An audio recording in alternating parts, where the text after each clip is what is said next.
on the perspective of social audit as empowered by the Constitution of Kenya, because we are given the power to look at what the government is doing and also give our views on whether they are doing the right thing. So that is the process.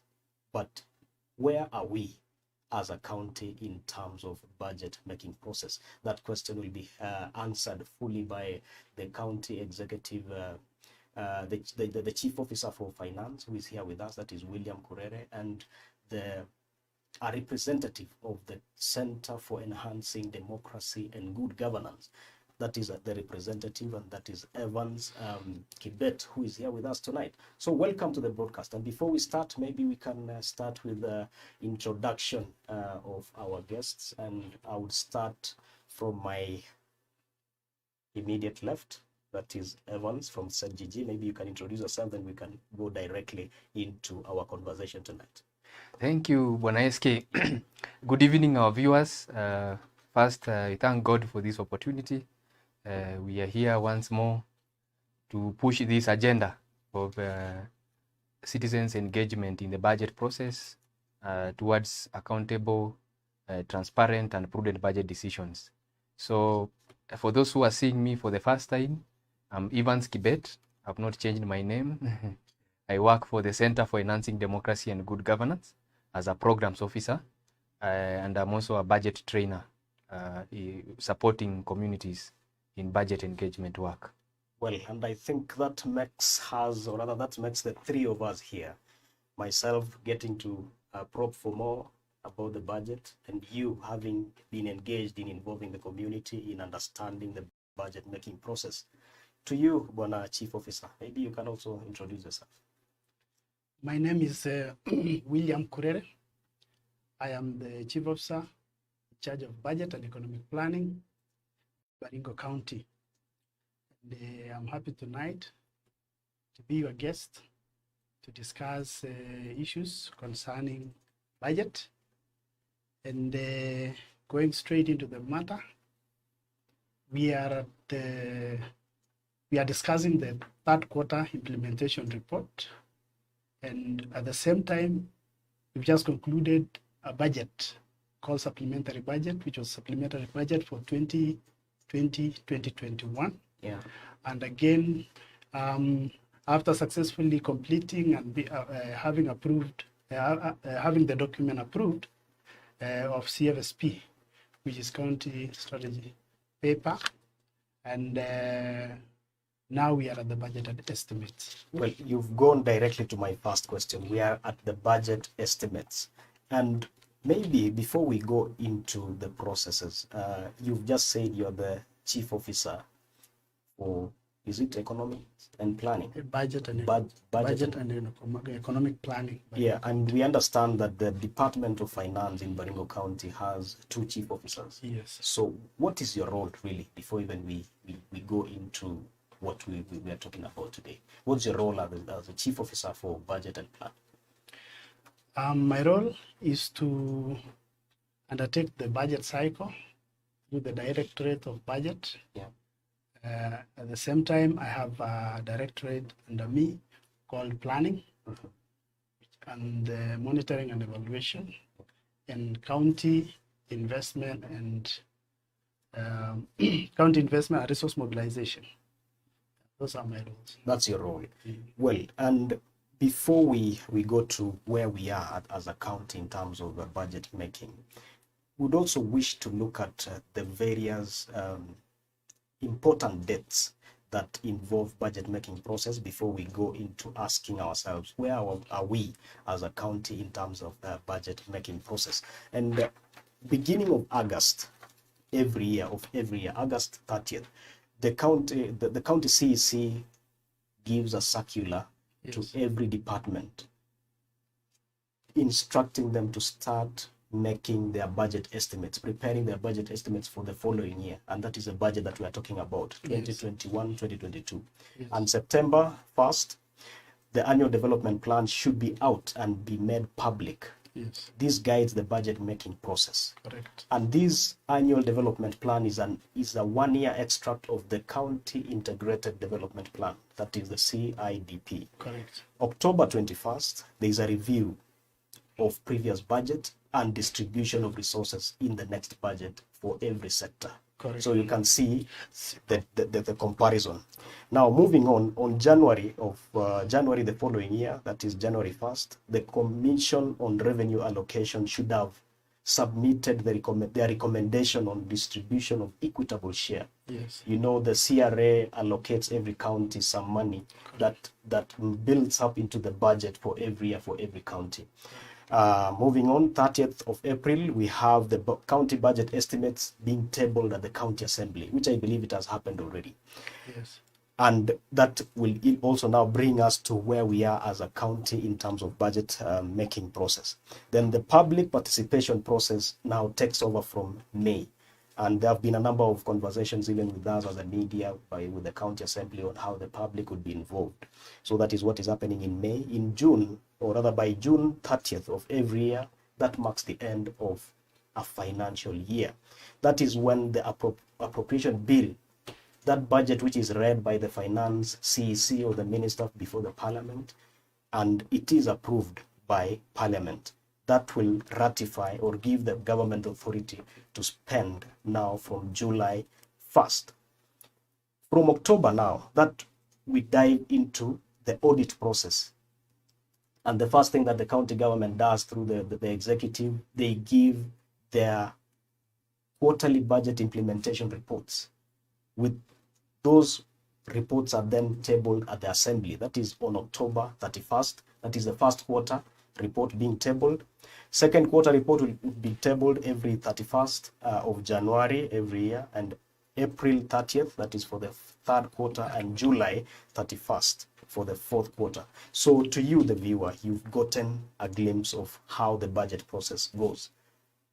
Almost every step overlaps with the other. Now to you, Bwana Kurere, where are we in the budget process as a county at the moment? Like you've just outlined, we are actually, it's after the 30th of April, county budget proposal has been submitted to county assembly. And at the same time, we have also submitted third quarter implementation report for discussion. And at the same time, we had another extra activity, which was actually the supplementary budget for 2020-2021, second supplementary budget. So that's where we are at the moment.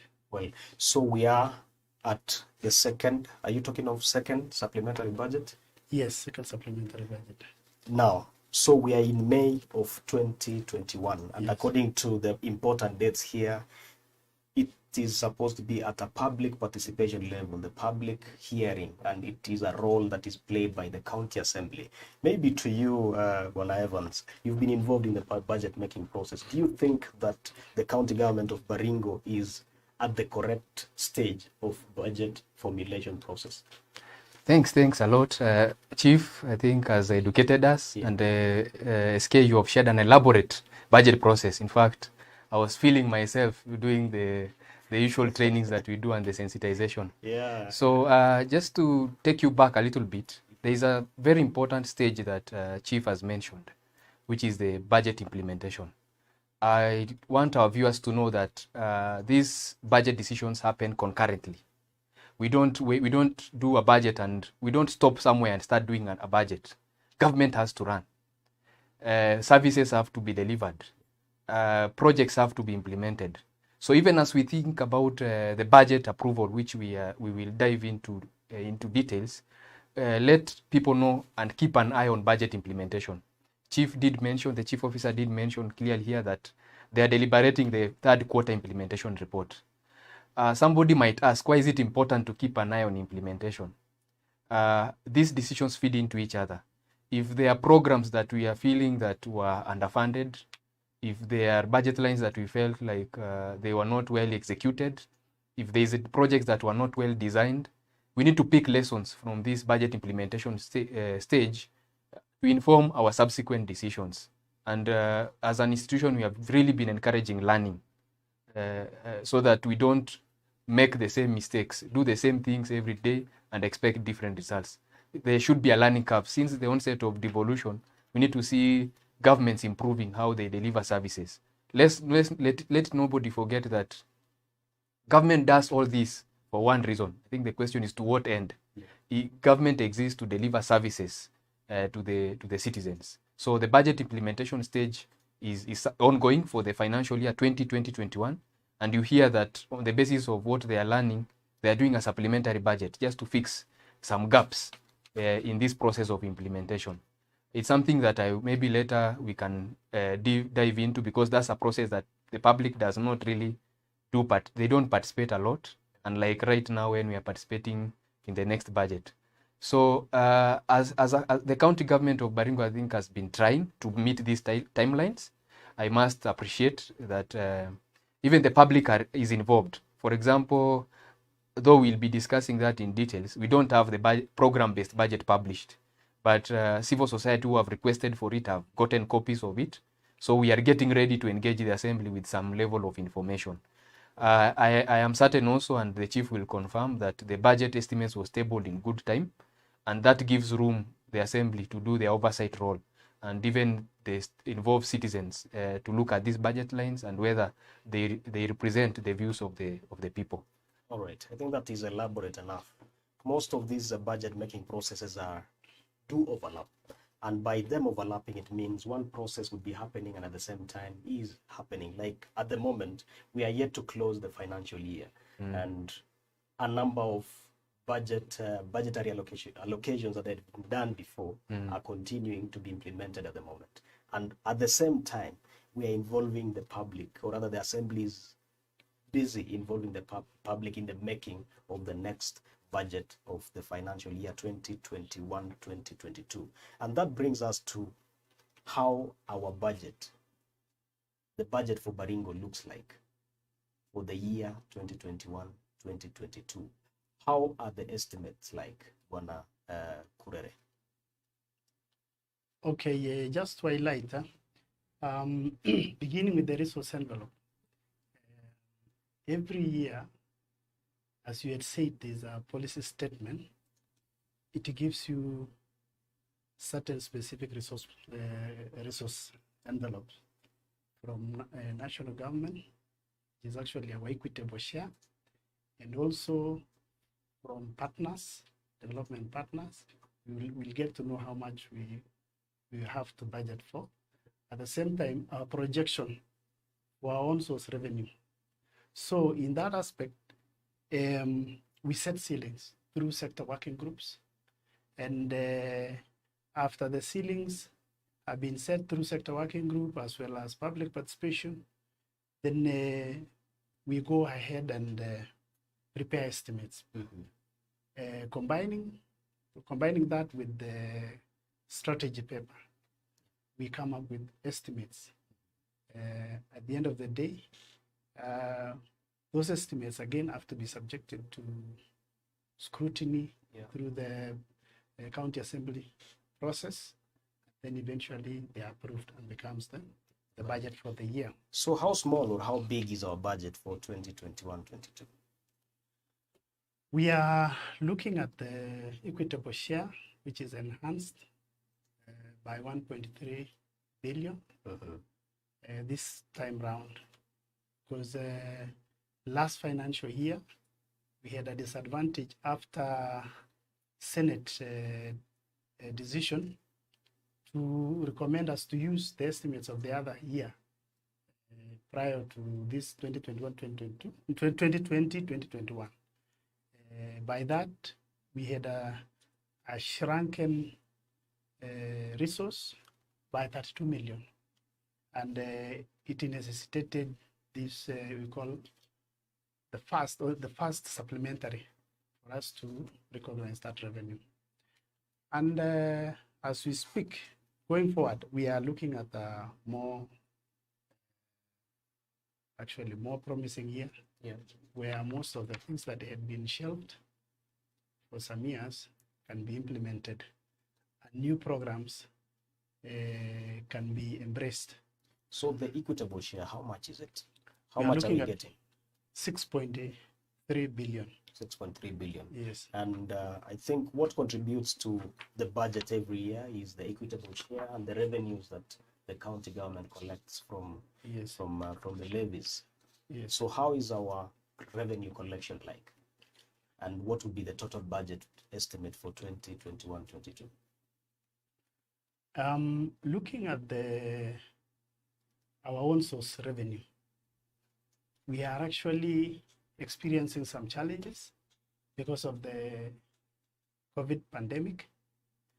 Last financial year, we failed to attain by 90 million our revenue target, and that was mainly due to low influx of tourists to our tourist destination in the county. And it has been one of our major contributor to our own source revenue. Again, this financial year, we may not also achieve our targets. Seeing a shortfall of around 150 million, because we had put a target of around 300 million. But in the first quarter, in the first half of the year, we had attained only 90 million for the same reasons, because also with the measures that were put in place to contain the pandemic, was suppressing the performance of the entertainment sector. And also, maybe to some small extent, we were not able to collect some revenue from Tiati when those operations were taking place, because there were some security operations that were taking place, and livestock markets were not performing, so we could not collect much. Well, in light of the challenges that you're facing when it comes to collecting of the revenues, what does that really mean? What would be the impact to the common mwananchi who is expecting services from the government now that you'll be falling short by up to about 150 million in the budget for in the coming year's budget?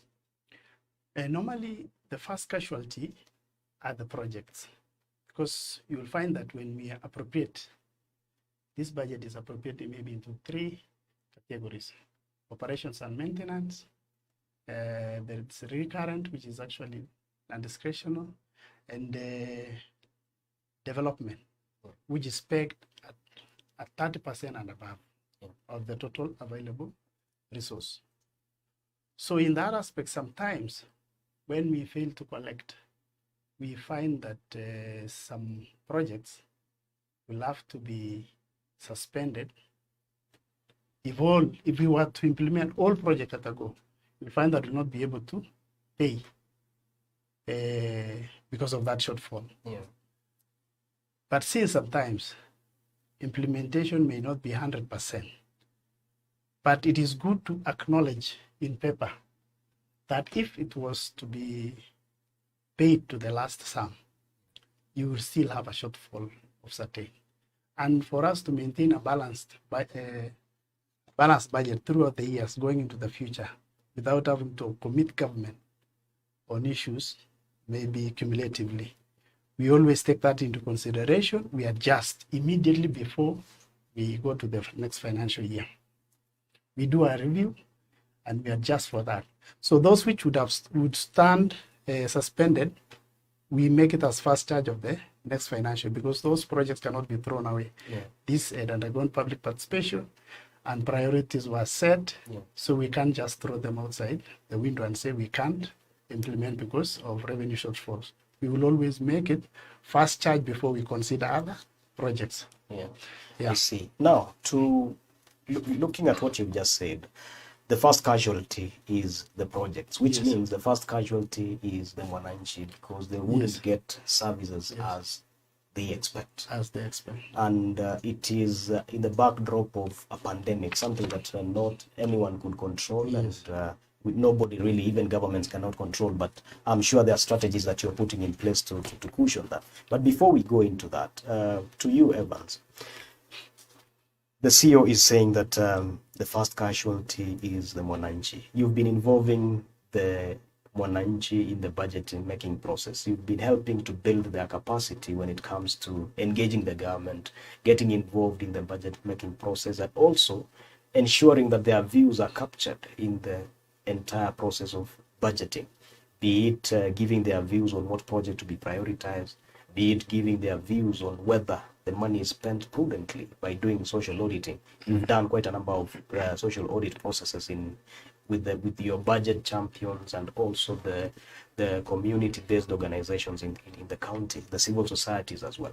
So what did you find out within the period of COVID pandemic, and what do you think, how adverse would the effects be to the common Mwananchi who's expecting service delivery? And here we've just been told the first casualty is Mwananchi and their projects. Yeah, I think the chief officer has been honest enough to tell us that even though we are discussing a budget as big as 7.3 billion, there could be anticipated challenges in revenue as we progress. This is not something new because the pandemic came midway of the financial year 2019-20. So what I would emphasize is that as the assembly looks into the budget, let them ask themselves difficult questions. Is this revenue projected realistic? And if you want to tell whether it's realistic, you have to moderate previous performance versus how the potential of the county to grow. So, for example, let me just take you back to what the chief has said, the local revenue. Then I'll come back to equitable share. The county was on a very good trajectory. I think there's a time we reached around 359 billion. I think that's the highest we have gone, around 360 billion, 360 million. And at that point, we felt, in fact, there's a time we were congratulated and even given some additional resources under the fiscal responsibility in the CRA formula because of a very great improvement. So maybe we need to go back there and say, if we had reached 359 million, and here is the pandemic is here, what are those things that we need to cushion so that even as we face the pandemic, they are not affected as so much. Yeah, as I think the counties have had conversations. There is if you are not aware, there is the Council of Governors had a summit, if you can remember, and they prepared what is known as counties COVID-19 socioeconomic recovery strategy. And among those strategies is how do we cushion revenue collection. So a projection of 258 million for this financial year, I think you just need some quick mathematics to see whether is it realistic? Is it, because if for example in 2020-21 we were targeting 346 million, and so far we have raised 90 million as per the first half. Just to take you back to our mathematics class, in the first half of 2019-20, the county had raised 174 million. So because we have to compare two similar periods. So because 2019-20 first half and 2020-21 first half are similar periods. Yeah. So we are doing 50% of what we did previous year. Yet we are saying the county had revenue had been growing. So there is a big problem there. Just to even now start thinking about solutions, let's not dwell a lot about problems. Yeah. As the assembly deliberates this budget, they need to ask the question, is the county treasury leading us in the right direction in terms of thinking, how do we boost our revenue even in the midst of pandemic? I'm so concerned about one thing that I've seen the county treasury does. The construction of the border sheds has become a traditional way of cushioning, of promoting revenue. Mm-hmm. There are so many other things that could be done. I think if conversations are taken into public participation, and I'm happy that this year people were asked during the county fiscal strategy paper to map out revenue sources that they felt the county had not tapped into. So how I wish we could go back to that report. It's unfortunate that we don't have the public participation report attached to these budget estimates. There are people, as much as we are recipients of services, we can also support this government in terms of ideas. the citizens, the mwananchi down there, the budget champions, the stakeholders in the markets, the Wanjikus and everyone. So we need to go back to that public participation report and open up a stakeholder conversation. We know there is a very big issue of land valuation in Baringo. We are still using a valuation role that dates back to 20 years ago. And the value of land is fast appreciating. So is it time that we have this candid conversation with the landowners and say, I think for us to get services from this county, let's be honest enough and give Caesar what belongs to him so that we get as much services as we need. So that's for local revenue. Me feels that the 258 million is still very low, but it's a good thing to manage yourself. If we open this conversation, we can go even back to our 300 million. If you go to, I think there is somebody, there is an office, an institution, if I'll remember, I'll tell you later, that projected revenue, did an analysis of revenue potential of Baringo. And it had projected it over 1 billion, that we can raise over 1 billion if we are serious. So, and we are still dancing at about 30% of that. So I think we need a conversation around that. This thing of border shades. And you know, I'm sorry to quote that because SK, you've traveled along Nakuru, Marigat Road. There's a border shade at Kapchelukun, just to refresh your memory. That border shade is hardly used by the intended user. What does that tell you? I'm not trying to mock the government, but just ask ourselves difficult questions.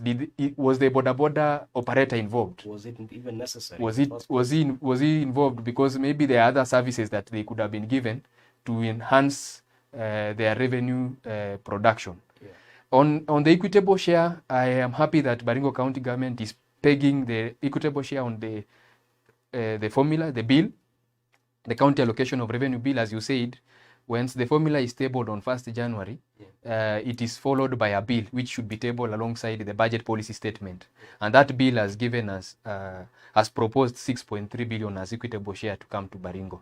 So using that for budgeting is a good step, because it's almost certain.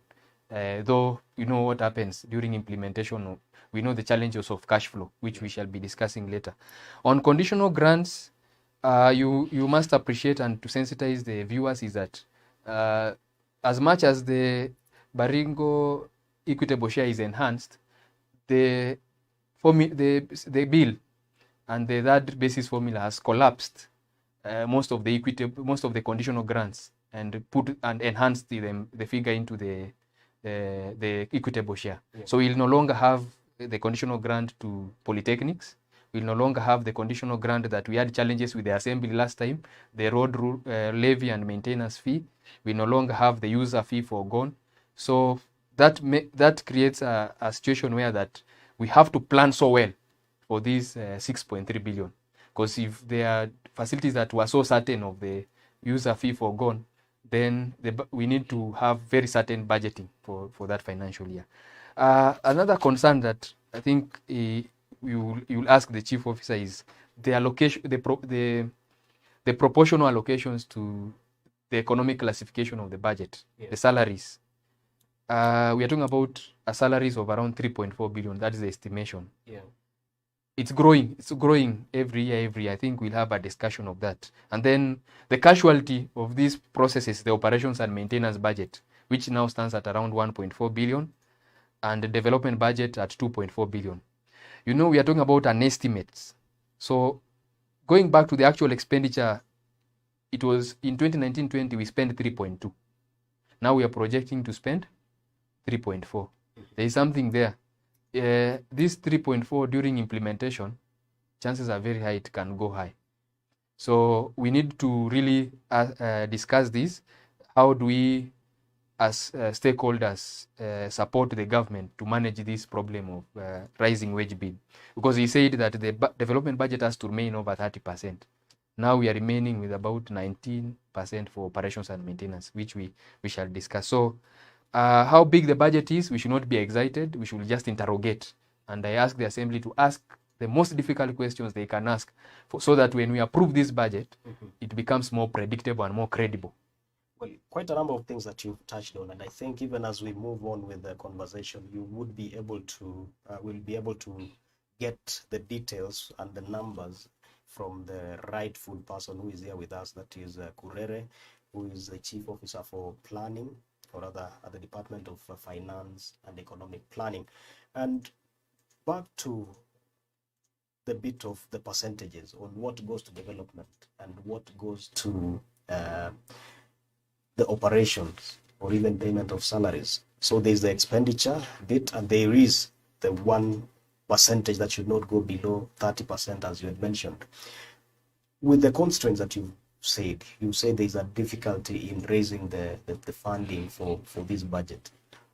How have you decided that what goes to the Department of Finance, what goes to the Department of Health, and what rationale have you used so that there is equitable sharing again at the sub-counties and even the entire county level? Maybe you can touch on that. Then you would also help us understand whether we would be able to achieve at least a 35%, or rather at least a 30% development portion to the development side of the budget, or we would be falling short, and what strategies are you putting to save on that?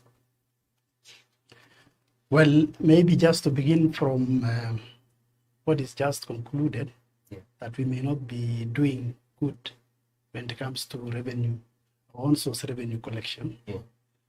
However, that issue of border shared, it could be one of the issue of raising revenue, but it is not the only thing that Baringo is doing. We have a lot of things. We have mega things more than that. When you talk of agri-based related industries that are coming up, when you, like for example, you know of Katimo Coffee Mill, it stands to boost general economy, especially when it comes to coffee, performance of coffee. Maybe the price index will rise, and also the volumes that will be coming from Baringo County will also rise with the price index. Again, we have the abattoir at the Maui. Is it ready? It's coming up seriously, because I think you're coming from the same region, Mr. SK. You can appreciate what that massive structure that is coming up, and the equipments are on their way. So when that will be also implemented, it is a way of raising revenue, because you have a market for farmers, and people will always be engaged in that activity, knowing that there's market. Another one that will be going to the dailies soon for tendering is the milk plant at Ravine. That one also stands to benefit the farmers. In the process, also the government will benefit from certain levies that they will get there. So what I'm getting from you is the government is putting quite a number of strategies to raise the on-source revenue. And even from us as the private sector, we still believe Baringo has a lot to raise from. It could be tourism and any other business that is running within the county. And I'm happy that the community, or rather the public, was involved in asking which sectors may we be falling short of, or we may not be taking advantage the most in terms of raising the revenue. And another is because there are also levies that are charged, and people collect them. Maybe they are not adequately placed where they're supposed to be. And since this government the current administration came into place, they've never had an opportunity to intervene and maybe place those people in the right places. When you talk of revenue collectors, when you talk of department like agriculture being empowered to monitor all the slaughterhouses, collect revenue back to government, because there was that perception that government had overemployed. And that perception that we are calling overemployment is actually also hampering and also hindering us from collecting what is potential for us. Yeah. Because when you look at only just figures based on equitable share, you fail to see opportunity to raise own source revenue through human resource placement where it's supposed to be. So that's one of the strategies of current administration, to assess essential skills that are required to collect revenue back to government. And with that, it will improve even the ratios further, because when you have an increased collection, it will decimate the one that has been screaming, which is actually the labor cost. Yeah. Because if you peg it, only just say, oh, the labor cost is so high, let's not do it. You are also denying Baringo County chance to grow their own source revenue. Well, on that note, the county assembly was recommending that the executive should allocate at least 25% on operations and maintenance, which I believe that also goes into the capacity building of the people who are collecting revenue. Is that right? Operation, there is this aspect of recurrent expenditure, which is labor but when you talk of operation and maintenance, it is that amount that is required to mobilize all the agencies of government to deliver services to wananchi. Like when you talk of fuel, machine maintenances, vehicle maintenance, and running bureaucracies of government, which is also very important. And this amount has always, it was with what we call austerity measures that were put in place across governments. It reduced it from around 16% to 14%. And you realize that with that, it has a correlation with service delivery. You realize that budgets are being rolled over because of the capacity that is at the disposal of government to implement projects. You'll find that, okay, you are sticking to 30 or 40% allocation to development.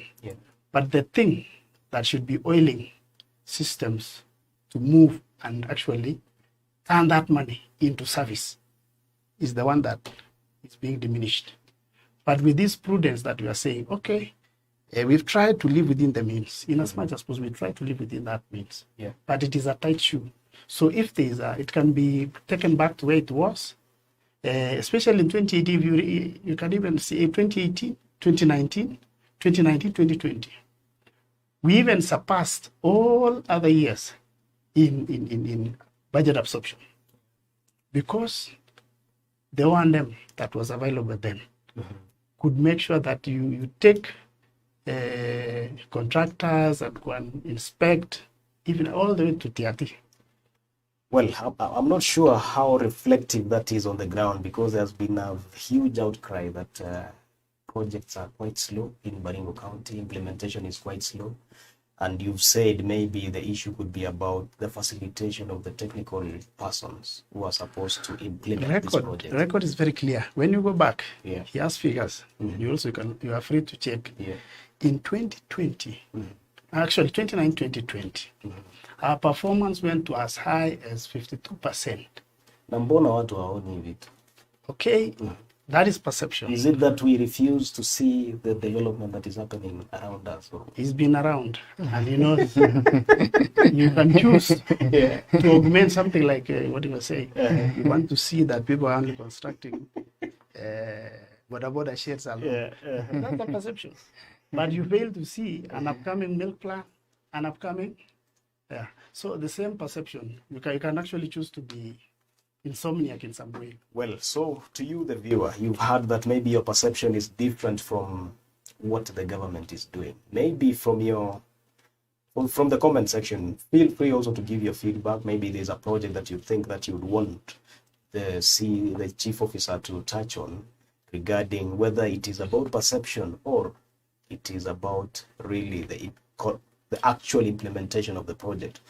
drop your question or your concern on the comment section. I can see quite a number of people giving their thoughts, and maybe I can acknowledge a few of them before we take a break. Then we come back to speed up into finishing up the conversation. Then also continue to invite the questions. So if you're watching, let's know where you're watching us from and what you think about this conversation. I can see Vincent Tanui. I don't know where you're watching from, but you're already asking whether we have an equalization fund.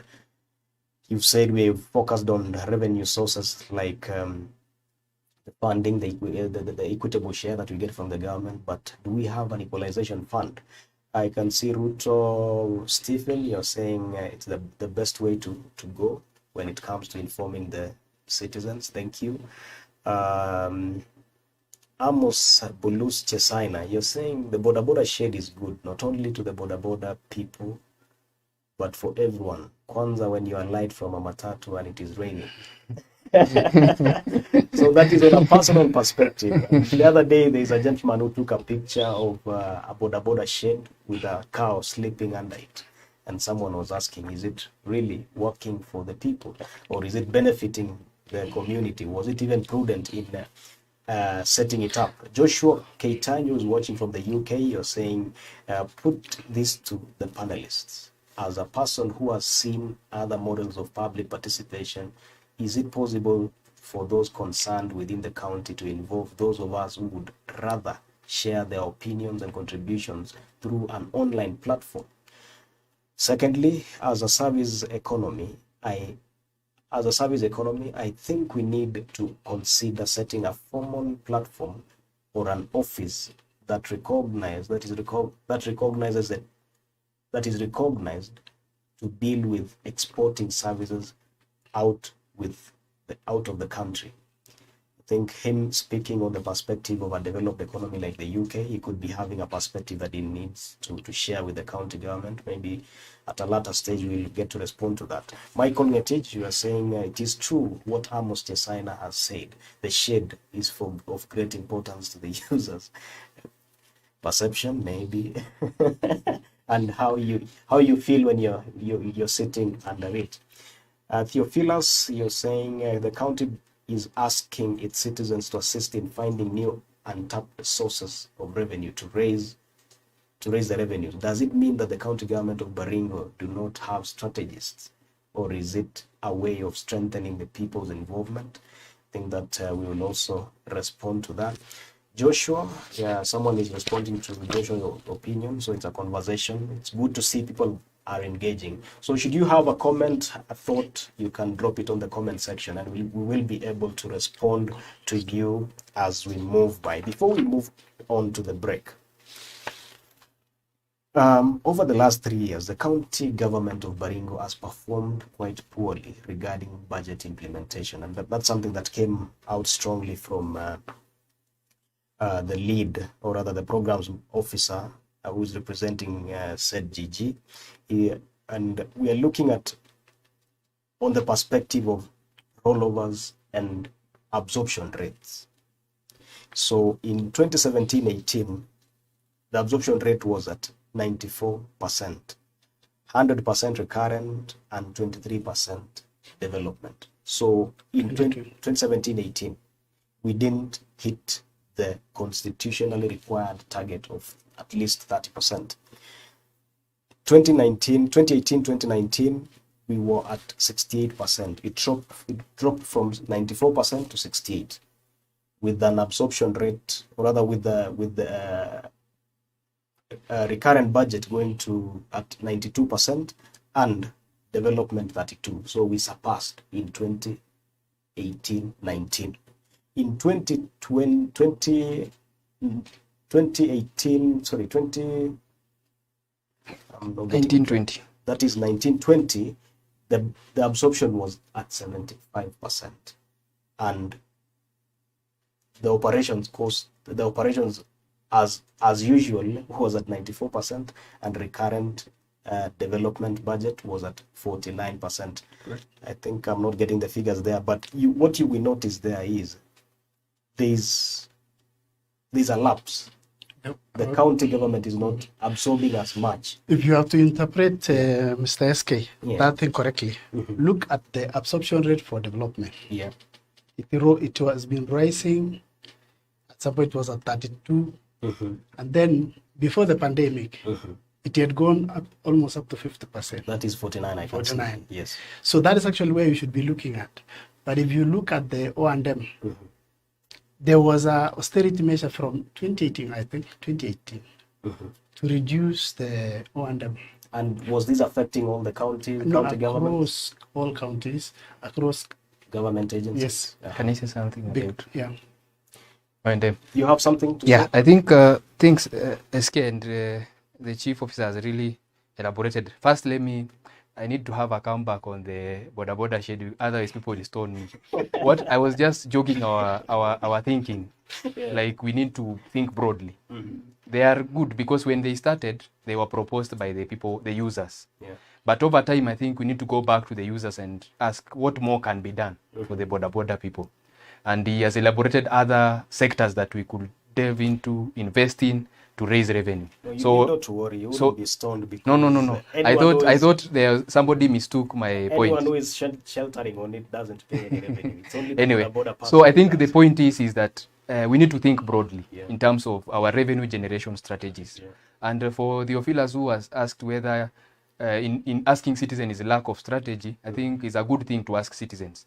Because where the government sits, there are things they don't see. Yeah. Even if we talk about revenue leakage, who is this who sees every day the cess, the lorry is carrying goods without paying cess, and so on and so forth? It's the citizen who uses the road, that road, you know. So it's good to ask citizens which areas do we need to tighten in terms of our local revenue, which new sources do we need to tap into.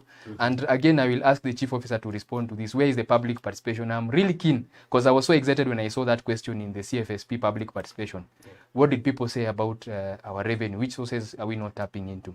On the question of O&M, I think let's get this clearly. There is a ceiling for salaries.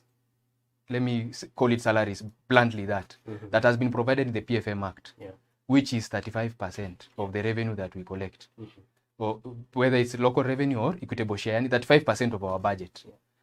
There was a reason to that, so that the development budget remains at about 30% that has been provided minimum. So you can do your math. If salaries have been put at 35% and development has been put at 30%, what should go into operations and maintenance is the remainder. And maybe people are asking why we're discussing O&M.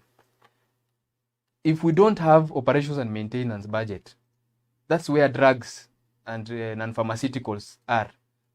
If there's shortage of that budget, then you will not find drugs in the facilities at some point.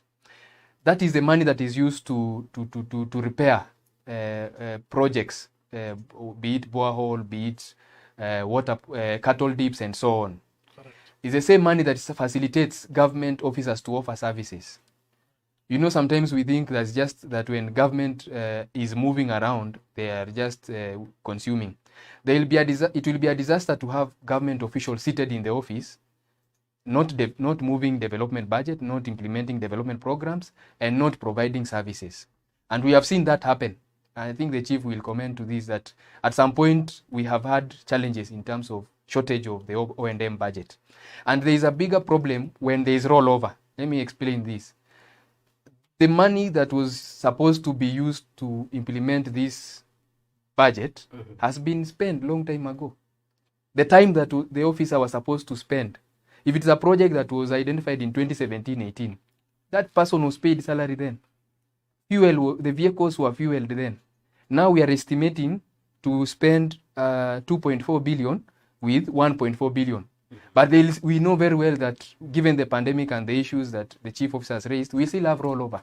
So what happens? We have a very big development budget and then a small facilitation. Let me call it facilitation budget, and that's a disaster in terms of governance. On the same O&M, let me take you back, and maybe this will go to both of you. We are looking at a rollover of about 1 over over a billion in 2020, 2021 in the budget, or rather the financial year that is about to end in June of this year.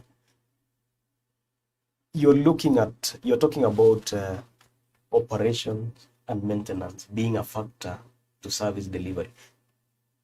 Looking at it on that perspective, does it mean that hii pia inachangia to the rollover? And if it is adding on to the rollover, what is the relationship between this and the payment of contractors who are even complaining at the moment? The other day we saw them writing a letter to the Corruption Commission complaining of so many things, among them delayed payments.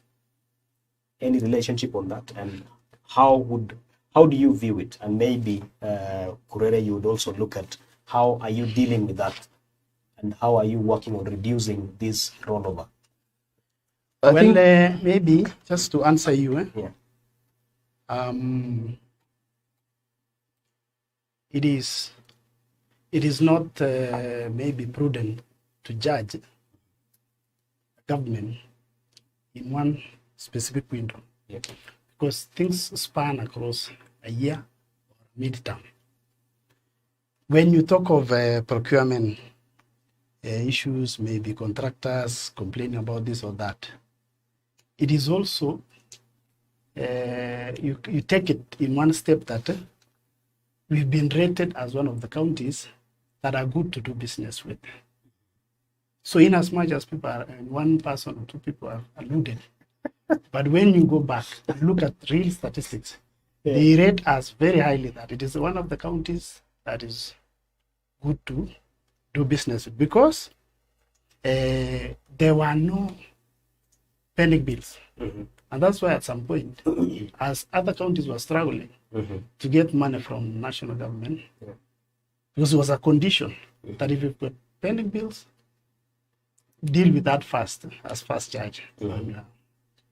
And we didn't get a problem ourselves. Well, so in these aspects where people are saying now, it's the same county government that you've been doing good business with. And then one day you wake up and say, this government is no longer doing good business. It must be justified. Well, let's move to Evans. He's saying that we are one of the best counties to do business with. What is the voice? What are the voices of the people saying on the ground when you engage them during this budget making process? Do they feel the slow pace in even paying contractors? And in your view, what has been the overall impact of these rollovers that we are experiencing year in, year out? Thank you. I think in terms of the citizenry, I think the bigger concern for the citizenry is service delivery. And when they go to public participation, they go with a lot of hope that we are doing this dispensary in location X in maybe Silale center, so that we don't have to walk for over 10 kilometers in search of a dispensary. So they might not so much interact with the procurement processes and also the bureaucracies that come with it. But for them is that what they want to see is that that facility is operationalized and services are provided at proximate distance. So what I would say is that maybe let's not dwell into the problem. The chief officer has talked about budget absorption improving for the development from about 30-something% to around 50%. What I know, we have had this conversation previously, even with the Department of Water. We asked the question, what is it that we did well that made us to improve? And I think we should have caught up there and move on, implement the best practices, the good practices, the promising practices. And one of it, and let's not shy about that, is the allocations to operations and maintenance to facilitate these officers to implement these programs in an efficient way.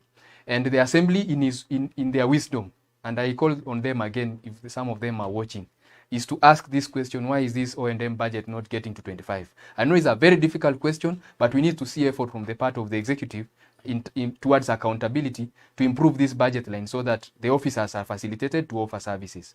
The second issue that came out strongly during our conversation in the water sector, for example, is adequacy of allocation to individual projects. And what we did as an organization, even to support the water sector, is we did develop a cost reference for water projects, where we said, for you to do a borehole, if you can remember that conversation, in Eldama Ravine, what does it take? From beginning to even offering of services. You know, a borehole is not just a borehole. It's when it gets, when it delivers the clean water in approximate distance. So adequacy of allocation. And if you look at this budget, I must say that the lessons have been applied, but not fully. So I'll ask citizens to be the jury. When you engage the assembly, let's look at the budget estimate that has been presented. Is every project adequately funded to ensure that it's completed within the stipulated time? So if there are still boreholes that are allocated 1 million, 1.5 million, 2.2 million, I think there is a problem there. And this is a problem that we all own. I will not only put it on the executive. Correct. Because when you go to public participation, do we have deliberations to the extent that we say, let's address the most pressing need and let's fund it adequately. But if we go to public participation to share money, we'll still have the problem of inadequate allocations. So what I would say, if we stick on saying the rollover is increasing, we will not have solutions. Okay. Let's discuss what is it that and the chief officer will even tell us again, what is it that they did in 2019-20, so that we can expect in 2020-21, maybe the development budget will rise even to 70% absorption. Well, you've heard from the expert himself who works with the community to empower them in public participation or other engagement of the community and the Mwananchi on budget making process. So you have a responsibility as the Mwananchi to give your views also, and also ask the hard questions to the officers who are sent to the ground when they're engaging you. And I think in the next 1-2 weeks, the county assembly will be engaging the public on their views on the budget estimates for 2020, 2021, 2022 budget making process. So give your views and also try and ensure that you get all that you need to be answered. And we should be able to really see the absorption rate go up and also get to feel development on the ground and not to have the perception, as we say. We are going into a break, or rather we are going on to a break. And before we go to, or rather when we come back, we will be looking at how transparent is the county government of Baringo when it comes to the budget making process. Do they avail the requisite documents? You heard that the annual development budget, or rather the annual development plan, is extracted and it is used to make estimates for every year on the budget. Is it available to you? It is extracted from the CIDP. Do you have the CIDP? The County Integrated Development Plan. Do you have it? And if you have it, how did you get it? So that transparency is what we'll be looking at. We'll also be looking at the equitable distribution of resources within the constituencies or the sub-counties. Tiati, for example, may be having a serious challenge of water. And a sub-county like Eldama Ravine, where we are hosted here, could have a higher percentage of access to clean water. What is the county government doing to ensure that there is equity in development? Our time has really gone, so we go on to a break. Then when we come back, we look at those 3 aspects of our conversation. See you after the break.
the broadcast. I can see the numbers of the people that we had before the break and after the break.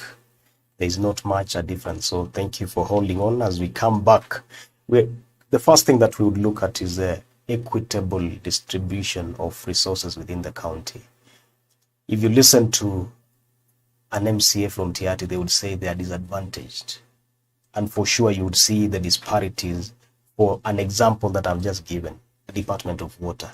The access to clean water to a given school, we can use a school, for example, comparing two sub-counties like Ravine and Tiati, you would see as a huge disparity.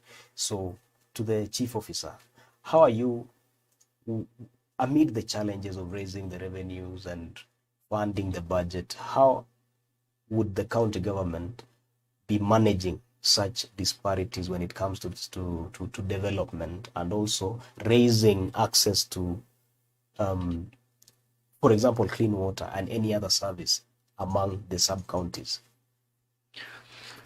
Well, before maybe I answer you, there is a catching up to do, especially in Baringo, because we were one of those marginalized counties, even when we were under national government projects. And by the time we came to the new dispensation of county government, also within Baringo, they had disparities. There are regions which had gone ahead, and also when they were doing representations per sub-county, you'd find that other sub-counties are more represented, others are not. But when we went and say, now let's share revenue based on the ward, that would be the one of the determining factor of sharing revenue. You find also TRT may be advantage because they have the highest number of wards in the county. However, the expanse of that region, I think is almost 60% of Baringo is in TRT. So with the same resource envelope, you want to cover everybody, but the blanket is half. So as we go into future, using that revenue, because it's an equalizer, when you allocate money to every ward, it's one of the equalizer. Again, when it comes to flagship projects, flagship projects that support activities in various regions get funded. When you look at TRT, flagship projects that goes to livestock development, they get their lion's share. You find even the conditional grants goes to that direction because of the activity that they engaged in. When it comes to urbanization, there are those regions like Kabarnet that they are benefiting from funds that are targeting urbanization. So it may not be equal, but it is equitable that funds for urbanization go to such regions, and so on and so on. Those are the things that sometimes we put into consideration when we're coming up with the flagship project programs, at the same time ward-based programs. So Baringo, I think so far, is still missing in the equalization fund. Yet when you ask or you survey, you will find that Baringo feel that they should have been considered with equalization fund on top of equitable share. So that is where we are. Well, that is on equalization, or rather equitable sharing of resources among the sub-counties. In your findings while engaging the community, Bwana Evans, how is the situation like? And how dire is it? Is there hope? He has explained about the strategies that they have put in place to ensure that there is equitable distribution of resources across the sub-counties. How is the situation like? And would this be fixed based on how much the county is trying to distribute resources? Well, Boneske, I think we must appreciate that some of these problems are a creation of previous regimes, and also the geographical conditions, the climatic conditions, and so on of the county as a whole. You know, we have the highland parts, we have the lowland parts in this county, and the climate is not favorable in some places with regards to some services that we are talking about. But I must appreciate that there is a level of recognition. I must say that, because we have held conversations, and I guess it even has been covered by Baringo News on issues equity. And the county government, led by His Excellency the Governor, committed that moving forward we will be more alert, we will be more conscious with the fact that we are not equal when it comes to development. And some people might ask, why is ZGG and budget champions and the civil society so concerned about equitable? I believe I'm one of the strongest believers that you cannot develop if your brother has not developed. Even if you studied, those who have studied economic development, it's measured by human development index, and access to those basic services is a key factor. So even if we have, for example, that's why we talk about disparities in the country. Even if we have 1 million rich people and we have 47 million poor people, there's no day we will be considered as developed. So when it comes to Baringo County, I've seen effort. First, the people, there is a level of appreciation that we need to start thinking of how we share resources. As to whether we are moving towards that direction, I'll discuss that shortly. But then there is still a serious problem when it comes to, let's talk about health and water. Let's start with water.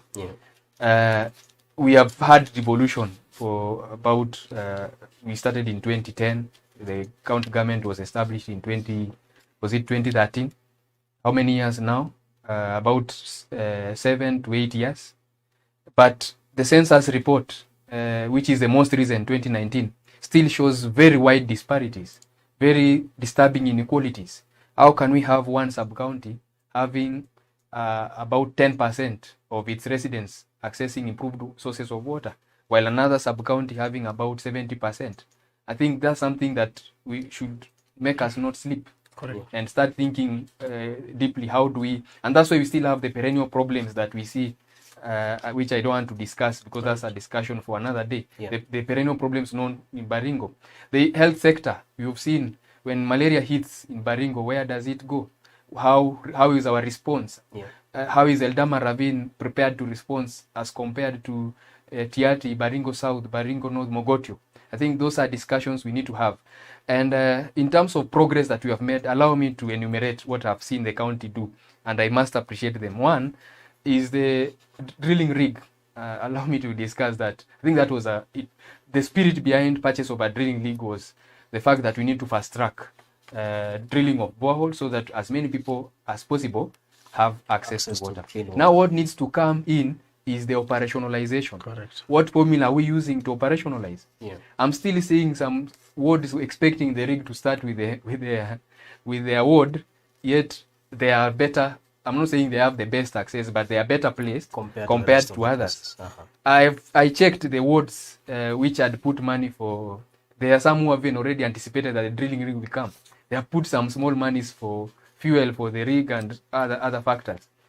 So the county Department of Water, and I hope they are listening, and the chief here will speak to them. We need a policy on management of that rig and a formula on how equitable it's going to be operationalized. We need to see a deliberate move to start with the locations with the low access, even as we move to other locations. Then the question of repair of water projects, I'll just stick to those two. We have seen this time around there is about 10 million for repair of some projects that had broken down. That's a good thing because we have hundreds, in fact even over 200 water projects, and mostly in those water scarce regions that have broken down. Unfortunately, the list of projects is not provided. That's an issue of transparency. So which projects are these that will be repaired? I think moving forward, the assembly should ask the question. And I know they are listening. Which are these projects? If the list is not provided, then don't be surprised that it will start with the Chemususu area. Repair of which will disadvantage again those places. So there is progress, but there is some gaps in terms of the mechanism. In terms of the rig, again, I'm seeing 13 million for operationalization. We need to understand what exactly is going to this 13 million. So in the spirit of budget transparency. In the health sector, I've seen a good progress towards operationalizing health facilities. I think more money should go into that, and that's why I said we need to strengthen the O&M budget, because that is dependent on how strong our O&M budget is. In terms of even in future solving this problem, even as we think about our lobbying to have us included in the equalization fund, and if I'm not wrong, we are now categorized as marginalized, because there are so many locations, I can't remember how many, during the CRA survey in Baringo County that were categorized as water scarce. So the county government needs to have a formula. Even as we fight for the formula at the national level, we need to have a formula. I know the executive had tried to give a semblance of the equitable distribution formula, but then it was shot down in the first regime, the first assembly. We need to have those, they need not to give up. We need to have those attempts and have as much conversation as possible. I know it's an issue of even understanding among the people who are appreciating, not understanding. I know most of these, our MCAs understand, but appreciating why we need to have more resources going to some location for some time, and then we grow them so that they catch up. Well, you've heard it's about policy, and policy is formulated at the county assembly, right? It is actually a joint, it's a joint activity between the executive and the assembly. And So it boils down to the leaders that we do have. So should you have your MCA back in your ward and you think that you are running short of, or rather you're feeling that you're lagging behind in access to water or access to health services, then it means you have your leader to come to your rescue.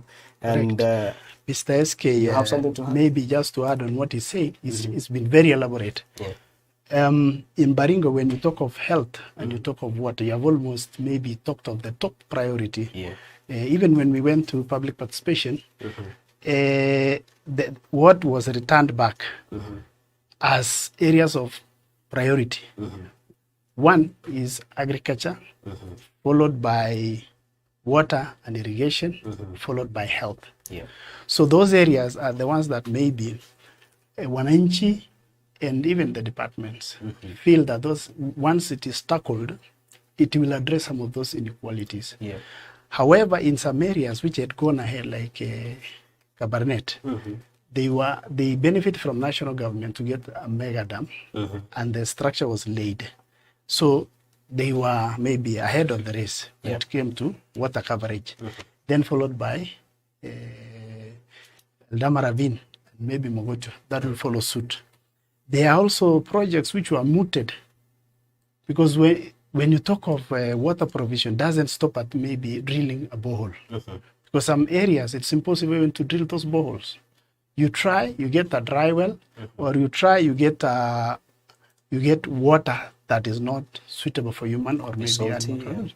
And then those areas, there are some mega projects which have been designed and almost implemented by national government.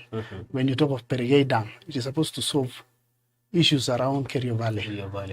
When you talk of Amaya Dam, that Amaya multipurpose dam that has been talked about, it is going to solve some issues surrounding the three bordering counties, which is Laikipia, Samburu, and Baringo, where he was about to say something that sometimes this water just bring conflict, which sometimes is not, it's not necessary.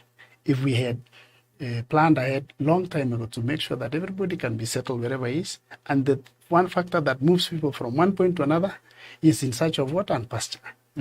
So in those interventions will actually maybe accelerate. But whereas we have a drilling rig, it's supposed to intervene in those wards where people have prioritized boreholes and they have been surveyed.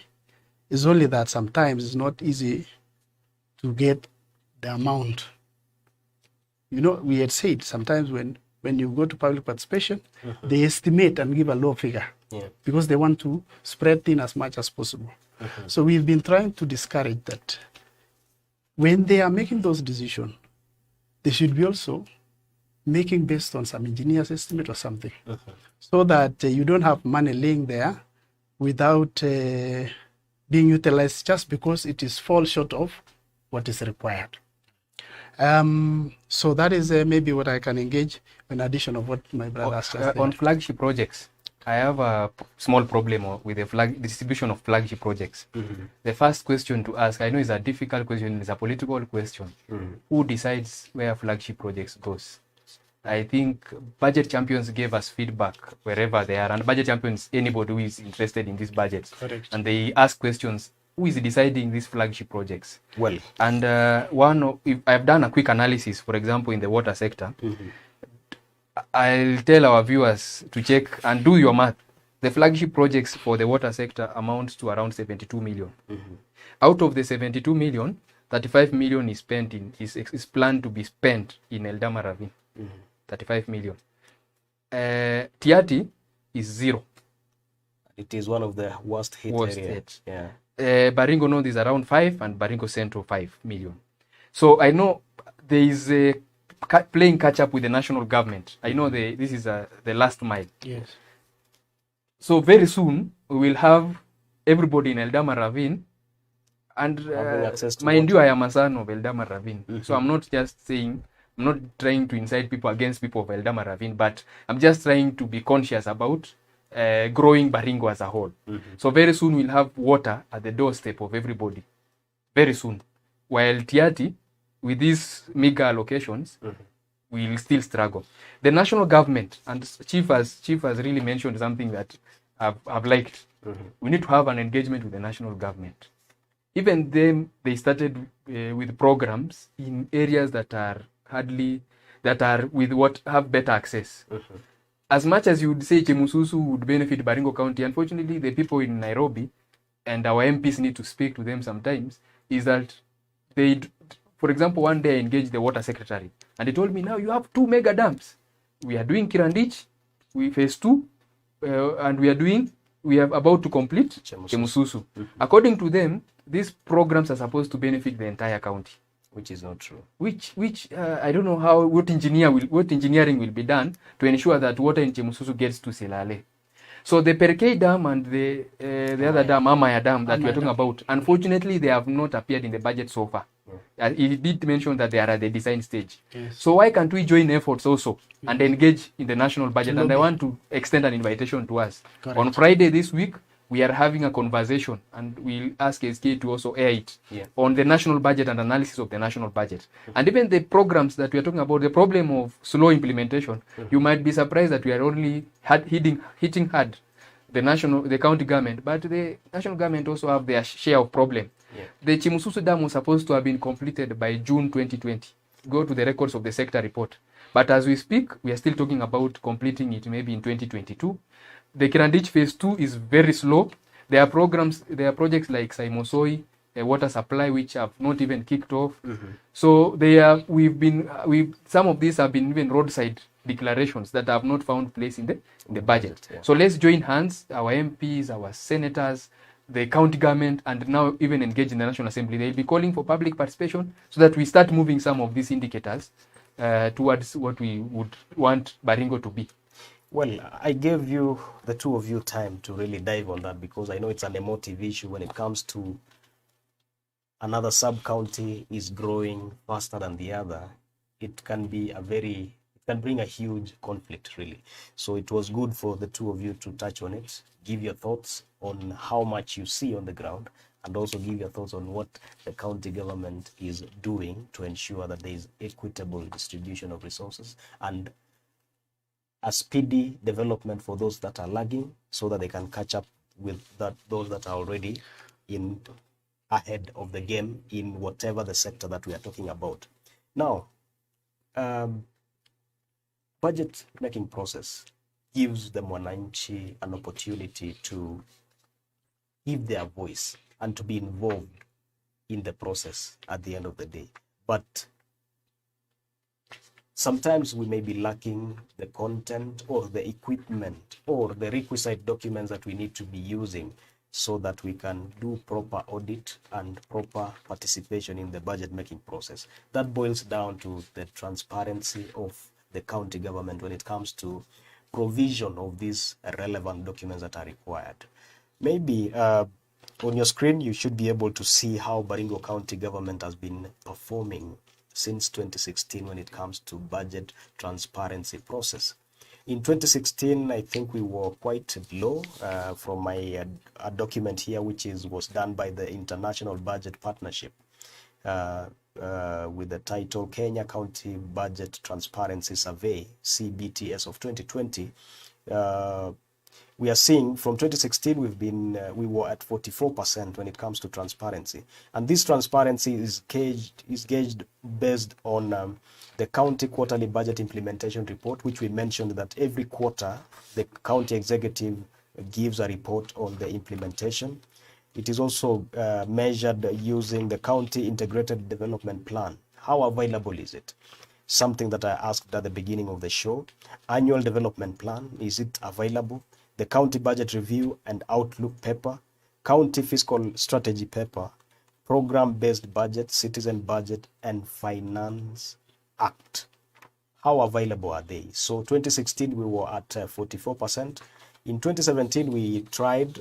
We were ranked. We scored 78% on transparency as a county, and 60% in 2018. So you notice there's a dropping trend.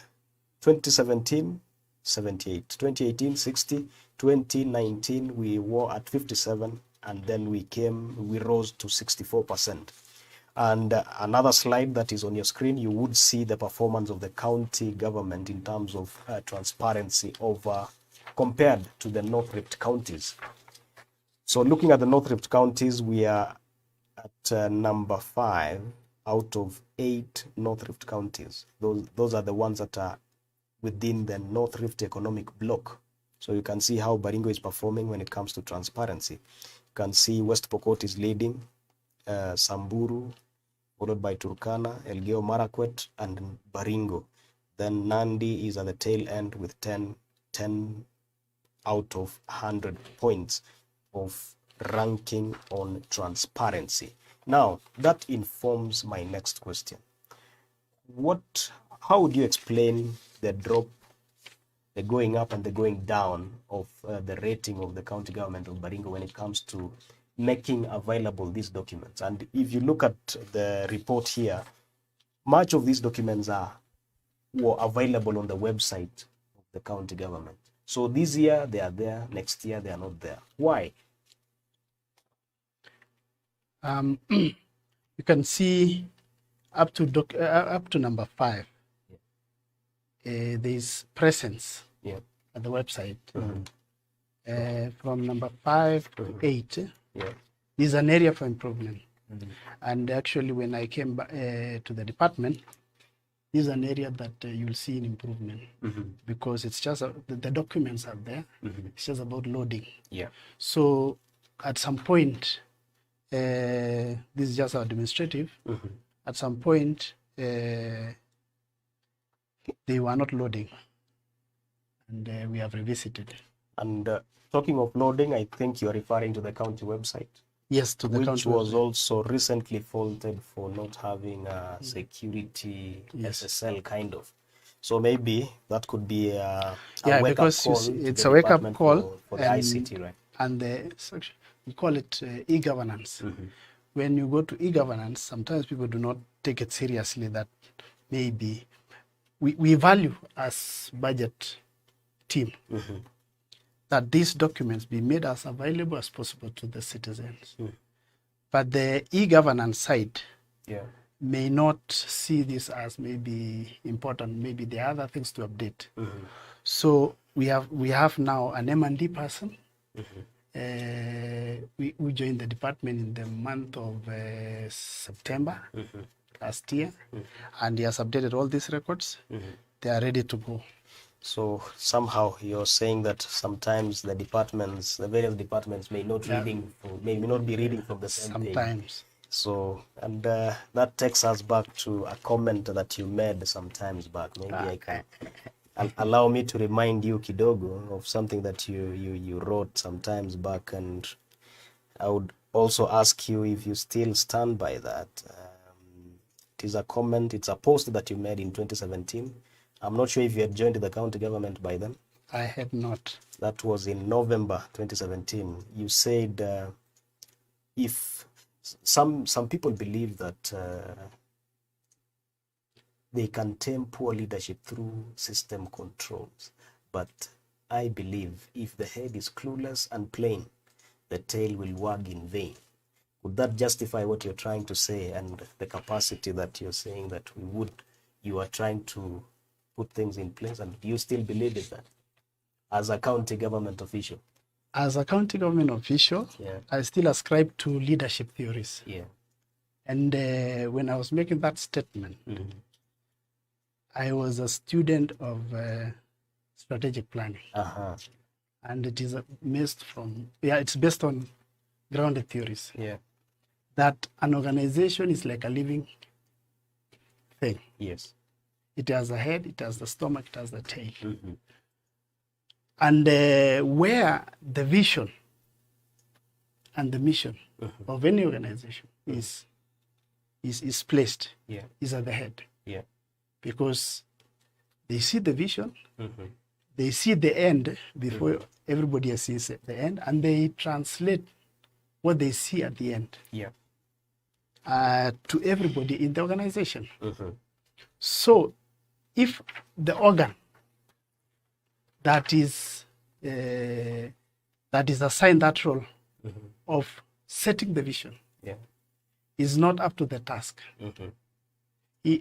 all this busy bustle in the organization may amount to nothing, because it could be too much a fuss towards a direction that you don't even know. And it doesn't apply necessarily to in a particular government or to any particular person. Because we are talking about a system. This is governance. Yes. So aspects of good governance should be embraced across, either it's leadership in public sector or private sector. So everybody who is placed in the position, either it's a board of directors, because these are even based on the agency theory, board of directors are the one who also should be assisting the vision bearer to crystallize this vision and maybe take the people who they are leading So to the desired direction. in a nutshell, So I still believe everybody should play their role well. Yes. And of course, everybody knows that, or rather, it is public knowledge that government is not an individual. It's not an individual. It is made up of quite a number of parts that are moving. And if one part fails to move, then it means it will hamper the progress and the movement of the other. Well, SK, if you allow, I would want to take us back to budget transparency. I think the chief officer will take us through some courses on strategic management. I think I find he has very good theories there, and that quote is something to reflect on. Yeah. So why budget transparency? I think let our viewers be clear on this. Budget transparency is a principle of public finance. And when you talk about public finance, you're talking about money that is raised by members of the public.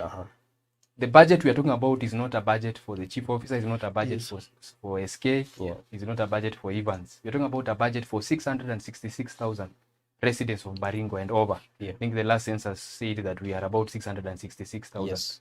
So when we are discussing this, we are discussing all the revenue raised on behalf of the residents of Baringo. Therefore, we need to see how it is being spent. And that's the importance of sharing this budget information. Exactly. I'm worried because now we are talking about going into another phase of public participation, where citizens are supposed to give views to the county assembly on these budget estimates. The law, let me just quote the law. I think sorry, I'm not a lawyer, but the law is very clear here. That as any document that is tabled in the county assembly, you can read the PFM regulation of 2015 section 7. Any document that is tabled in the county assembly should be published and publicized Yeah. within 7 days after tabling. When was the budget estimate tabled? 30th of April. Yeah. How many days are we into that time? We're almost a month. And we don't have the budget estimates. I think the chief officer will tell us, maybe as a matter of responding, where do we get this document? It's not, we try to also engage the assembly in the spirit of also ensuring that their processes are open as required by law and they give us. But the originators of the document have not uploaded it on the website. Even you even wonder, is it this document even authentic? Because it has not even been authenticated from the website. Yes. Just to go back, and I wish to, so that maybe the chief officer does not maybe be defensive, I must say that there has been improvement. Especially the year 2017, we were leading. I can tell you that for free. You will check the map that is shared every year by the county, the International Budget Partnership. Yes. There's a time we were all green because most of the documents were available. And as the chief officer says, one would wonder why would, if you have prepared, you have gone through public participation, why would you not share this information? Correct. And I'm so concerned about even the implementation report. We don't want to be bombarded with information about rollover when we could be seeing how this government or our government is faring every quarter in terms of implementation of the budget and even proposing mitigation measures so that these projects move. Well, So if you look at the website, we don't have the CFSP, we don't have, and we're discussing, this should be the guide for citizens to engage in this and the assembly to engage. We don't have the program-based budget, we don't have the citizens' budget. There's a time we were leading in this North Rift region, but now we are backtracking. So it's an issue that we should not just brush it over as an issue of e-governance, but an issue of the spirit of the constitution. The reason for government existence is to serve the people, and in doing that, they should do it in a transparent manner. well, our time has really gone. Maybe just to advise, as I had said, Yeah. platforms vary because you see, if the only area that will be judged Maybe just 30 seconds. is on, yeah, if you will judge us based on how much is in the website, yet the document for perusal by any citizen is available even elsewhere. So what we are saying, in as much as you want to rate us, but don't only maybe rate us based on one platform, which is a website. But what I'm promising as the chief officer, budget and economic planning, is that those areas that require improvement, it will go back or even better as it was in 2017. Well, you've given a promise, and people are watching, and they'll judge you by that. Correct. And I would even discourage you from giving us other platforms where we can get them, because I can't travel to Kabarnet to pick a document which can be put on a website, and I download it at my own time. Look at this gentleman, Joshua Keitany, who is in the UK. Would you tell them to have it mailed? No. So I think we can only encourage you to improve and go back to the numbers that, or rather to the rating that we wore in 2017. Now, we are approaching the end of our conversation, and I wish we can give, or rather we need to give time to our audience. There's a gentleman, and I'll read out the question, so if you feel it is coming to you directly, then you can note it down. Augustus Chepkurwa, I think he's a resident of Baringo Central, is saying, ask the chief officer why it is that there are no plans to collect revenue from the busy Sesia quarry. So I believe there is a quarry in Sesia, and he feels that there are no revenues being collected there. I'm not sure if it is the one which is selling hardcore. I see it along the road when we're traveling to Kabarnet. Then Alvin Bitok, you are saying, ask our CEO the plans the county executive have on mitigating rollovers on projects that are affecting projects. This has greatly affected service delivery to citizens of Baringo County. It sounds like that one you had dealt with, but it is good we have read out the question. And then we have Christine Lebelit, who is among this, or rather is running one of the CSOs in Baringo. She's saying, what it has been eating Baringo people and watering down their efforts is a monster called supplementary budget. The final authority lies on the hands of the county executives and the assembly. Hiyo ni maoni yake, maybe you will respond to that. Next, think of nothing about us without us. Let us think of users like youth, women, and people living with disabilities. Let them also have an opportunity to discuss this absorption rate and the wearer of the shoes. I think she's saying the people on the ground are the ones who are feeling it, and they need to give their views on the issue of rollover. Janet, you're saying achieving equity will remain a major issue unless it is addressed. I think that is a comment on the conversation that we had a few moments ago.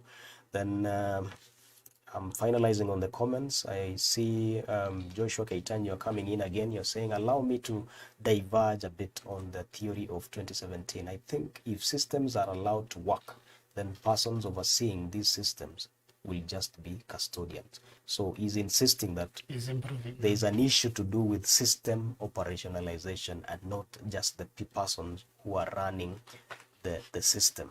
So if the systems are working, then it means whoever is sitting there will just be a custodian of what needs to be done. Purity, I think that's a bit of the conversation we're having. Senator David Ruto, you're saying my family friend Boss Evans, good critique. I agree with you on the current county government. It is a sham. I'm not sure if Evans said that, but that is just a conclusion that you've given. Willie R.O., the diaspora have been sidelined on matters development in Baringo. And diaspora here would mean someone in Nairobi, someone who is in the UK, just like Keitanya and so many other people who are out of the country. Well, I think those are the few that we do have. Maybe we can pick on 2, 3 of them, then we conclude. Time has really gone. So to you, Chief Officer.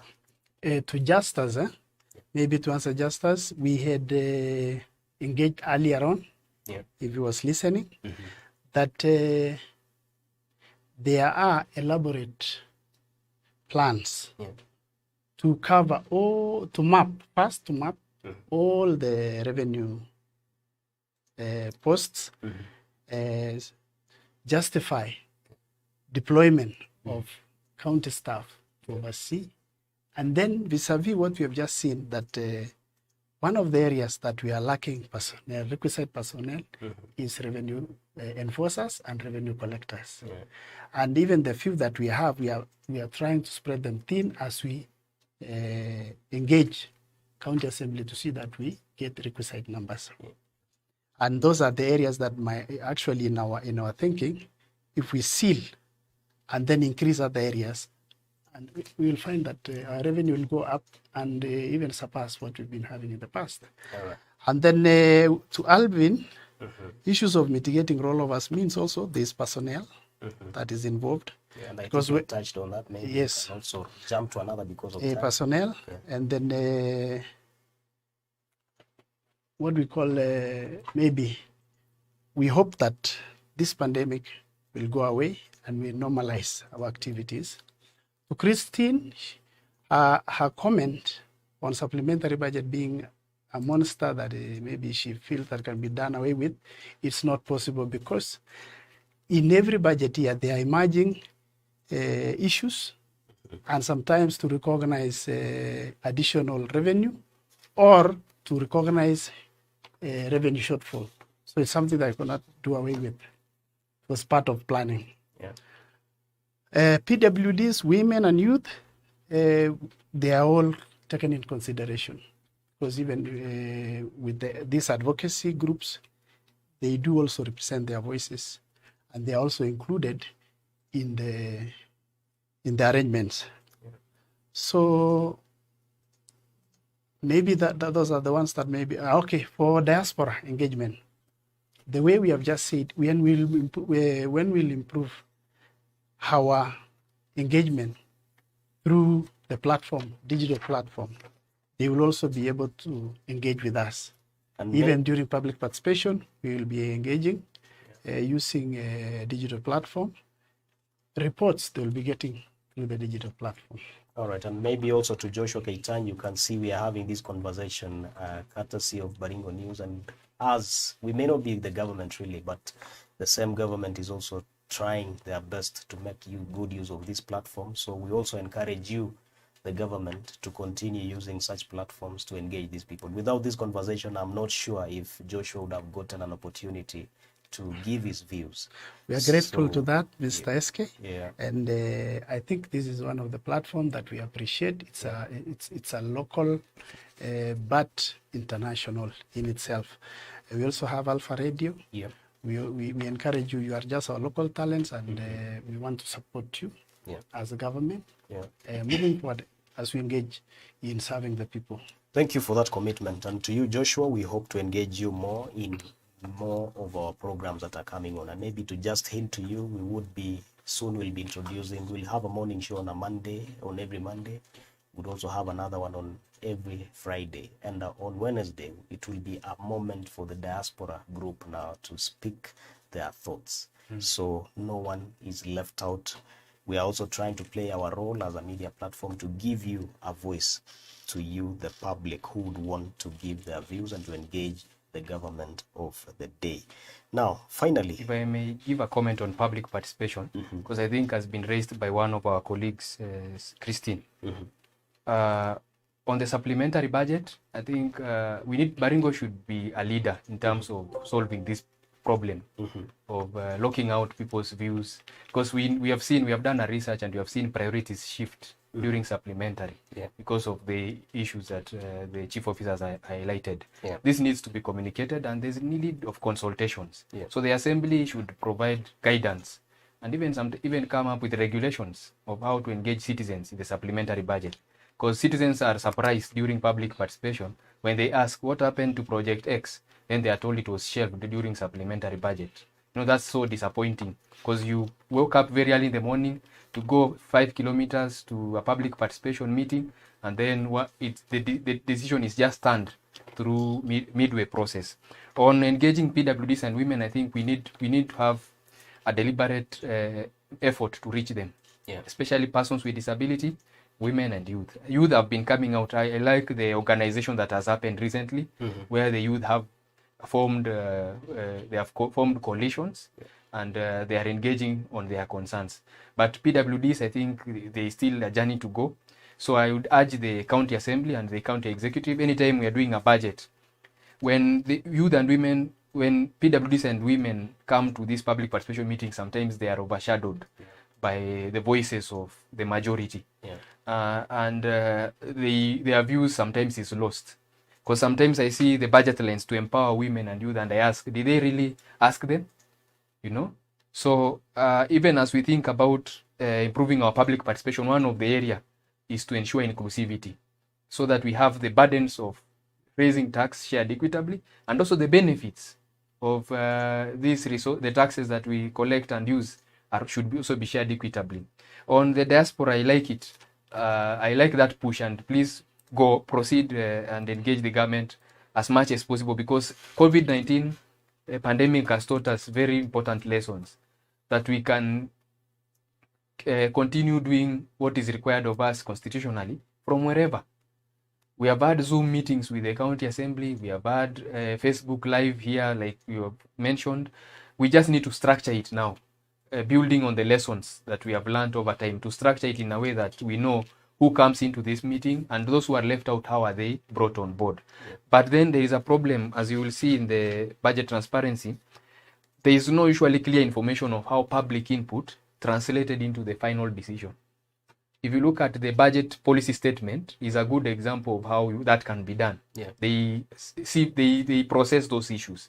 When somebody says, I travel for 10 kilometers in search of water, they might not say necessarily I need a borehole, but it's now for government to think, for us to be able to ensure this problem is solved, let's do a borehole. But sometimes that is done, but it's not communicated in the budget documents. So how, because people will say, we said this, and sometimes you will find the decisions that are arrived finally, because it's a decision-making process, sometimes they, for one reason or another, they don't reflect what was discussed.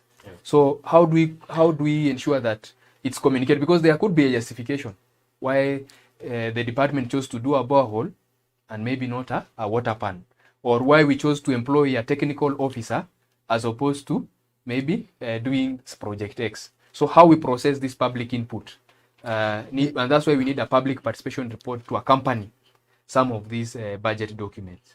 There is very solid grounds where we include whatever we collect in public participation. I can even give you a summary here. During public participation, the rating was 1% when it came to Public Service Administration and Revolution ICT. The rating for roads, transport, energy, and public works was 34%. So after collecting all those, we translate to the what we call ceilings per department. First of all, that's how we come up with ceilings per department.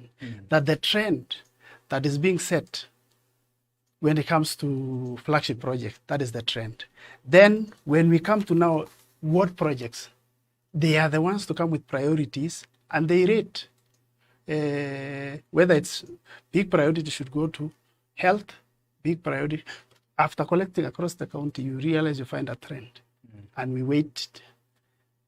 And that's how we come up with. If we turn that around, how when somebody gives a view and then it's not considered, how is it communicated in the budget document? Well, I'll cut us short of that because you notice that there's a lot that we need to discuss. And within the 2 hours, we've not even exhausted even a quarter of what we need to exhaust. So that is a wake-up call to us, the media. I'll begin with us, to the county government and to the civil societies, to ensure that we have such conversations as regularly as possible so that we don't find ourselves in a budget, in the middle of almost passing a budget and people don't have an idea of what we are about to pass. So I would encourage us really to continue to have more of such conversations so that we reduce the hassle of not having enough or adequate access to the information that we require, and feeling that there's a shadow that is being casted to the public, yet we've not provided the platform. Well, you've noticed that time has really gone, and we had scheduled for a 1 hour conversation. It's almost like 4 minutes, 5 minutes to the second hour, and we've not even finished what we are talking about. Up and above all, we're still open. We can still provide the platform so that we can talk more about the budget making process. Now, to finalize, maybe as a final word, what would you tell the people of Baringo who are watching us right now or who will be watching later regarding the budget making process? What are your final words to these people? My final words is that let us engage with government whenever you are called upon, so that when we discuss about fairness, justice in resource sharing, it should be actually that and nothing else. It shouldn't be that there's fairness, justice, but it should be that. And we encourage everybody, all sections of our population, to engage in this exercise, because this is how you get your development. Government is about offering service, and we are your servants, and we are here to see that your resources are spent towards giving you the services that you want. So that is what I can say in a nutshell about budget making process. Well, you've heard, let's engage, and that is the clarion call from the Chief Officer for Finance and Economic Planning. And to you, the representative of SEDGG, who are the sponsors for this show, what do you want to tell the people of Baringo at the moment? I see you've been highly knowledgeable about what we were discussing today. What do you want to tell them? I think I will urge them to keep engaging, as the Chief Officer said. We are going into another phase of the budget process, that is the approval. We are already into that phase. Yeah. So the assembly will soon be calling out for public participation. Yeah. Whichever mechanisms they use, Yeah. let's make the most out of it. And my appeal to every citizen who is watching us, every budget champion, every civil society representative, every stakeholder represented, including those contractors who are saying they are complaining. When we are in this platform, let's deliberate. And I think deliberating is bigger. Let's ask the difficult question of, are we getting the service? Yeah. Because we have done this over and over again. Yeah. So if it is about prioritizing health sector projects, we have done this with the government for over 7 years, with the county government, with the national government for as long as it existed. So as we progress, are we making value out of this process? And if there are mistakes we have made previously, it's only a wise man who doesn't change his mind. Yeah. It's only a fool who doesn't change his mind. So let's learn, let's correct where we have done wrongs. Like if there are issues of adequate allocations, let's give adequate allocations. If there are issues of O&M, as we have talked about, let's enhance that budget. If there are issues of equity, let's ensure that the underserved areas, the areas struggling to access basic services, have been addressed. So I would urge all of us to seek this budget. I know we have not exhausted. Do your own analysis. It will only be fair for you to go to a public participation meeting with a document and your view that is informed, as opposed to going to just listen to be talked at. So let's engage. Well, let's engage. That's the final word from Evans Kibet, who is a representative for ZGG, and from William Kurere, or rather William Kikurere, who is the Chief Officer for Finance and Economic Planning at the County Government of Baringo. Let's engage. Those are their final words. And from us, myself, who has been the host here, I feel I've really learned a lot. If I didn't have this opportunity to sit here and to listen to them, then it means I may not have had an opportunity to really learn from these people. So, and to you who has been watching and whoever would be watching later, it is a challenge to all of us to get to engage the county government in all the platforms that are available, and also get to learn about the budget making process. You notice that every July, or rather June 30th, every county government is required to have, or rather every county assembly is required to have passed the appropriation bill, which authorizes the government to spend from the July tarehe moja up to the end of the financial year of each and every year. That means a document passed without you looking at it means it will have given the government the authority to spend without your approval whatsoever. So should you have an opportunity to engage, please engage, because your voice will give an authority to the government to serve you to the best of their capacity and to prioritize resources and to allocate resources and prioritize projects according to how you give the direction as the Mwananchi. From us, we wish to give thanks to the Center for Enhancing Democracy and Good Governance, who have been with us in supporting, or rather making this program a success in partnership with the International Budget Partnership, and also the County Government of Baringo for making sure that we have an officer who is informed to tackle the various questions and the concerns that we had as a team here, and also you as the Mwananchi who has been giving your views on the platform through the comment section. And from us and to you, the viewers, we thank you for your time and we wish you a good time, and until another time, see you again. Thank you. Have a good evening, have a good everyone. evening. Thank you.